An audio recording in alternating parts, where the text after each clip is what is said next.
alat dan bahan. Nah, di sini ada air yang sudah ada dalam gelas yang bening, kemudian ada 2 buah pensil sebagai elektroda nantinya. Nah, elektrodanya nanti adalah grafit di dalamnya. Grafit di dalam pensil ini yang berperan sebagai elektroda. Kemudian ada kabel dan penjepit buayanya, ada kabel merah dan kabel hitam. Kemudian tentunya yang paling penting ada garam halus, ada baterai 9 volt, ada sendok untuk mengaduk garam agar larut dalam air. Kemudian ada kardus, ini fungsinya untuk nanti sebagai tempat yang menyangga pensil. Kemudian ada cutter dan ada rautan. Yang pertama kita raut kedua ujung pensil tersebut. Jadi bukan hanya di sini yang diraut, tapi di sini juga menggunakan rautan.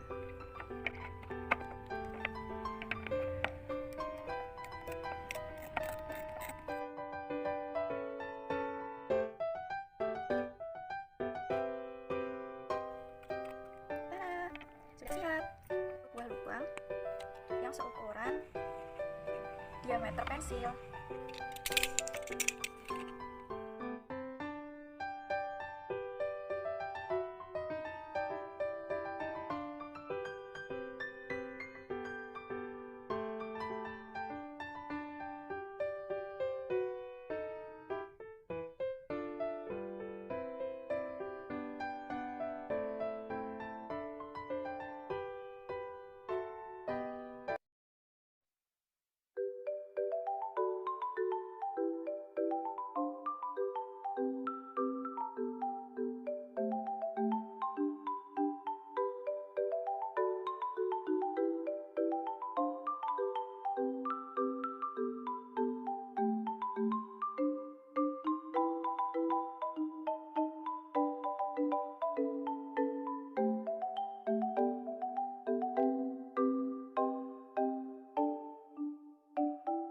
Ini dia proses elektrolisis yang terjadi. Elektrolisis sendiri merupakan proses di mana arus listrik bisa menguraikan suatu zat elektrolit. Artinya, pada proses elektrolisis terjadi perubahan energi listrik menjadi energi kimia atau yang biasa disebut dengan reaksi redoks. Perlu diingat bahwa kedua buah pensil ini berfungsi sebagai elektroda, di mana pensil yang dihubungkan dengan kabel berwarna merah itu bermuatan positif yang disebut anoda. Sementara pensil yang dihubungkan dengan kabel hitam itu katoda yang bermuatan negatif. Nah, arus listrik pada praktikum kali ini berasal dari baterai, sementara larutan elektrolitnya adalah larutan garam. Lalu, kenapa sih kok bisa terbentuk gelembung-gelembung gas pada ujung pensil sebagai elektroda dalam praktikum ini? Nah, kalau kalian penasaran, simak pembahasannya berikut ini. Pada praktikum kali ini digunakan garam atau NaCl dan air. Kemudian menggunakan elektroda karbon yang telah dialiri arus listrik positif dan negatif menjadi anoda dan katoda.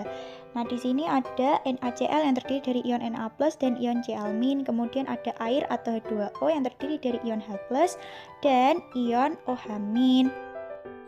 Pada praktikum kali ini terbentuk gelembung-gelembung gas pada anoda dan katodanya. Nah, gelembung gas apa sih itu? Mari kita lihat pembahasannya. Pada anoda yang bermuatan positif, maka akan menarik ion-ion yang bermuatan negatif agar berkumpul di sekitarnya. Salah satunya adalah ion Cl- yang kemudian akan memberikan elektronnya kepada anoda.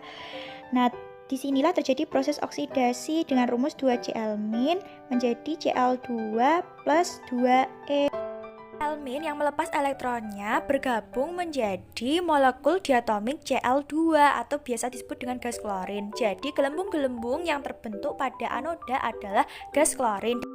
Dan jika gelembung gas tersebut ditampung dalam suatu tabung reaksi, maka akan terlihat bahwa warna dari gas klorin adalah hijau. Lalu pada katoda yang bermuatan negatif akan menarik ion-ion yang bermuatan positif untuk berkumpul di sekitarnya. Salah satunya adalah ion H+. Kemudian ion H+ akan menerima elektron dari katoda dan terbentuklah reaksi reduksi dengan rumus 2H+ plus 2E menjadi H2.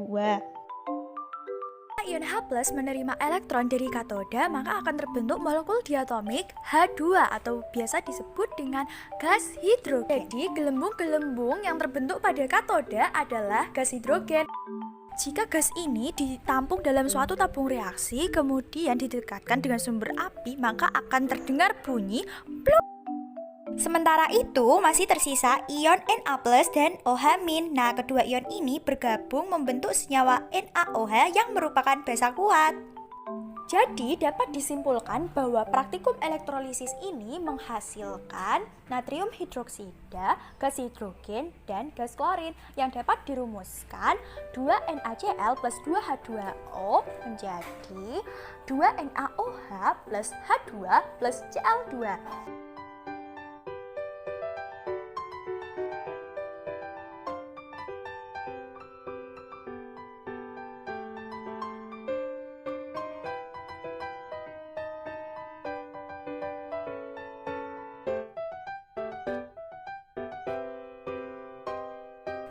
Nah, jika kalian mencoba untuk mencium aroma larutan setelah praktikum, maka akan tercium aroma seperti kaporit. Nah, aroma kaporit itu